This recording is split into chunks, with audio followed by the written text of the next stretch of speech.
Hello. Hello सोना। मैंने सबसे पूछा कि बाथरूम किस तरफ है ताकि अंदर आके तुमसे मिल सकूं, लेकिन तुम मुझे मिली नहीं। हाँ, मैं किचन में होती हूँ।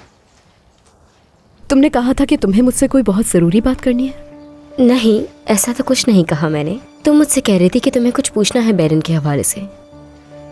ठीक है, तो ऐसा कह लो।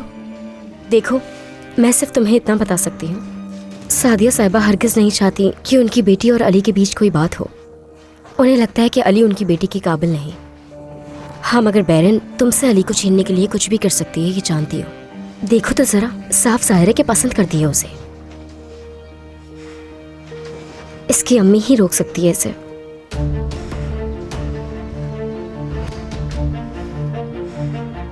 ये बात सच है? हाँ बिल्कुल।